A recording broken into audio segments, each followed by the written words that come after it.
আল্লাহকে ভয় করো, আল্লাহকে ভয় করো। ইত্তাকুল্লাহ, ইত্তাকুল্লাহ, ইত্তাকুল্লাহ। ওহে মুসলিম, তোমাকে আল্লাহর সামনে দাঁড়াতে হবে। তোমার হিসাব নেওয়ার জন্য আল্লাহই যথেষ্ট, যিনি সব জানেন। তুমি যা গোপন করো ও প্রকাশ করো। তোমাকে অবশ্যই মৃত্যু বরণ করতে হবে। যখন তুমি দুনিয়ার সব কিছু ছেড়ে চলে যাবে, শুধু তুমি আখিরাতের জন্য যা সঞ্চয় করেছো তা নিয়ে সাবধান হও তোমার শেষ আমলের ব্যাপারে।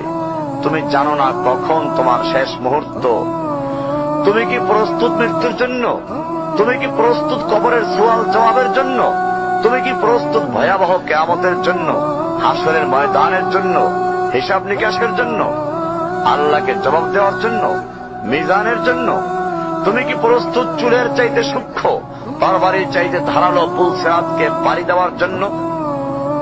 ভয়ঙ্কর তুমি জাহান্নামের ভয়ঙ্কর আযাব থেকে আত্মরক্ষার জন্য কাজ করছো তো?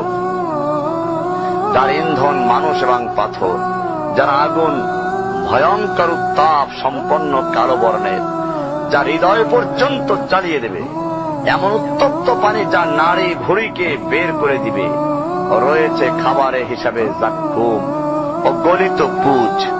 জাহান্নাম অসম্ভব গভীর, ভয়াল জায়গা, কঠোর হৃদয় ফেরেশতারা নিযুক্ত, যেখানে শাস্তির মাত্রা বৃদ্ধির জন্য শরীরকে অনেক বড় করে দেওয়া হবে। চামড়াগুলো জ্বলে যাবে, বের হতে চাইবে, বের হতে পারবে না। মৃত্যুকে ডাকবে, মৃত্যু আসবে না। ভয়ঙ্কর শাস্তি যা অনন্তকাল ব্যাপী চলতে থাকবে। তুমি অগ্রগামী হও সেই চিরস্থায়ী জান্নাতের দিকে, যেখানে রয়েছে চিরন্তন সুখ। যা মন চাইবে তাই পাবে, যা আদেশ করবে তাই দেওয়া হবে। জেনে রেখো, দুনিয়ার চাওয়া পাওয়ার পূর্ণতার স্থান নয়। দুনিয়া চাওয়া পাওয়ার পূর্ণতার স্থান নয়। দুনিয়া চাওয়া পাওয়ার পূর্ণতার স্থান নয়। জান্নাতি হচ্ছে এমন জায়গা যা তোমার সব আকাঙ্ক্ষাকে পূর্ণ করে দেওয়া হবে। চির কিশোর সেবকগণ, চির যৌবনা সঙ্গিনীগণ, ফল মূল, গোশত, দুধের মধুর শরাবের নহর, উত্তম বাসস্থান ও বিছানা, চির আরাম, চির যৌবন, চির সুখ। অসংখ্য নেয়ামতের মাঝে সবচেয়ে বড় নেয়ামত হবে তুমি আল্লাহকে দেখবে।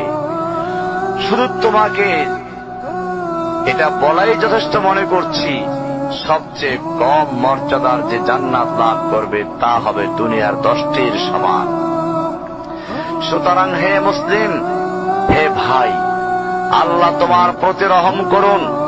এই বার্তা তোমার কাছে পৌঁছার পর আশা করি তুমি তা তোমার পরিবর্তন এবং সংশোধনে যথেষ্ট হবে।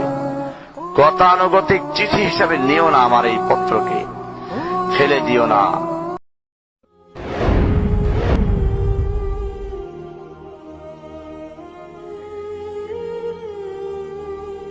আল্লাহকে ভয় করো, আল্লাহকে ভয় করো। ইত্তাকুল্লাহ, ইত্তাকুল্লাহ, ইত্তাকুল্লাহ। ওহে মুসলিম, তোমাকে আল্লাহর সামনে দাঁড়াতে হবে। তোমার হিসাব নেওয়ার জন্য আল্লাহই যথেষ্ট।